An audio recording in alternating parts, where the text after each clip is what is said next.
कांग्रेस वगैरह ने क्या किया है?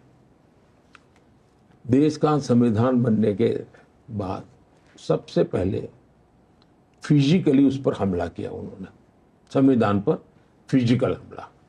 संविधान का जो शारीरिक रचना थी नंदलाल बोस के चित्रों के साथ, और वो चित्र नहीं थे जी, उसमें एक मैसेज था कि हजारों साल की संस्कृति का एक नई कड़ी हमारा संविधान है, और इसलिए उन्होंने हजारों साल की सांस्कृतिक घटनाओं को जोड़ते हुए पेंटिंग बनाए थे।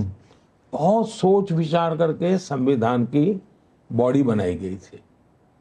मैं आत्मा की बात बाद में करता हूँ, मैं बॉडी की बात करता हूँ।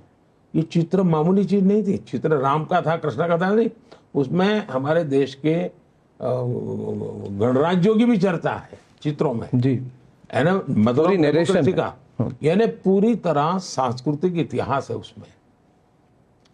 उन्होंने सबसे पहले इसको खत्म कर दिया, भारत पर फिजिकल संविधान पर हमला किया। दूसरा उन्होंने जो आत्मा पर हमला किया, पहला बॉडी पे किया, फिर आत्मा पे किया। कैसे किया? भारत के संविधान का सबसे पहला जो सुधारा किया है पंडित नेहरू जी ने, जो उसमें उन्होंने अमेंडमेंट किया है, वो क्या किया? फ्रीडम ऑफ स्पीच पर रिस्ट्रिक्शन का, मतलब उसकी आत्मा पर पहली चोट जो अपने आप को दुनिया में डेमोक्रेसी की बातें करते लोग हैं उन्होंने की। तो पहले शरीर से संविधान को खत्म किया, फिर संविधान की आत्मा को कर, अब वो संविधान की भावना पर हमला कर रहे हैं। संविधान की भावना है हमारे देश के फेडरल स्ट्रक्चर की। 100 से ज्यादा बार 356 का उपयोग करके बिना कारण सरकारें तोड़ दी गई। उस संविधान की भावना पर कुठाराघात था। फिर इमरजेंसी लाए, उन्होंने संविधान को पूरी तरह यानी एक वेस्ट पेपर बॉक्स में डाल दिया, ये हाल कर दिया। यानी सामान्य मानवी के लिए अब ये फिर से संविधान समाप्त करने का खेल खेल रहे हैं माइनॉरिटी का। अब आपने देखा वो जो बड़े शातिर पिक पॉकेटर होते हैं ना, शातिर पिक पॉकेटर, वो बड़े चालाक होते हैं। वो क्या करते हैं, मान लीजिए बस में चढ़ गए और किसी का बटुआ चुराया, वो बटुआ चुरा करके खुद रख देंगे, फिर एक और लड़का दौड़ेगा, ये चोर चोर चोर चोर, खुद मेरा बटुआ गया, मेरा बटुआ गया। फिर और लोग भी देखेंगे, तो जिसका ओरिजिनल गया वो भी देखेगा मेरा बटुआ गया, और फिर एक दौड़ता है, जिसने चुराया है वो तो यहाँ खड़ा है, साथ में ही खड़ा है, चिल्ला रहा है चोरा है चोरा है, और एक जो निर्दोष है वो भाग रहा है। क्यों?